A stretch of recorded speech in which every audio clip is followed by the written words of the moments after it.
ఈరోజు ఒక special customer వచ్చాడు మన దగ్గరికి.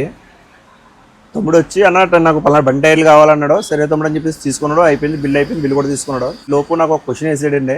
అన్న, అర్జున్ టైర్స్లో ఆఫర్లు బాగానే ఉంటాయి కదా, మరి నువ్వెందుకన్నా 10 మందికి షేర్ చేయండి, నన్ను ఫాలో చేయండి అని అంటారు, నచ్చితే వాళ్ళే వస్తారు కదా నీ దగ్గరికి అని చెప్పేసి అన్నాడు.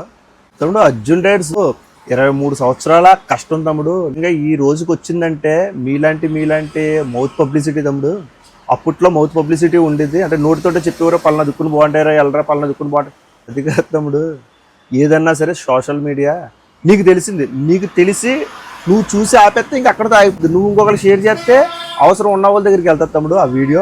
అందుకని చెప్పేసి మీరు చూడండి, 10 మందికి షేర్ చేయడం. నువ్వు 10 మందికి షేర్ చేసావంటే 10 మందిలో ఒకరికన్నా సరే ఇప్పుడు నేను పెట్టిన ఆఫర్ అయితే కనుక వాళ్ళకి అవసరం ఉంటుంది, దానివల్ల వాళ్ళకి యూజ్ అవుద్ది. అలాగే మేము ఫాలోవర్స్ని పెంచుకోవడం కోసం మెయిన్ కాదు, మేము పెట్టే ఆఫర్లు ఎక్కువ మందికి రీచ్ అవ్వాలి.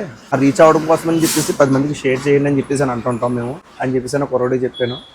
కుర్రోడు ఓకే అన్న, థ్యాంక్స్ అన్నట్టు. నాకు తెలియలేదు షేర్ చేయండి, ఫాలో చేయండి అంటే ఫాలోవర్స్ని పెంచుకోవడం కోసం లేదంటే లైక్స్ పెంచుకోవడం కోసం అని అనుకున్నాను. కానీ ఈ ఉద్దేశం వెనకాల ఎలా ఉంటుందని చెప్పేసి నిజంగా నాకు తెలియదని అని చెప్పేసి తమ్ముడు నవ్వుకుంటూ వెళ్ళిపోయాడండి.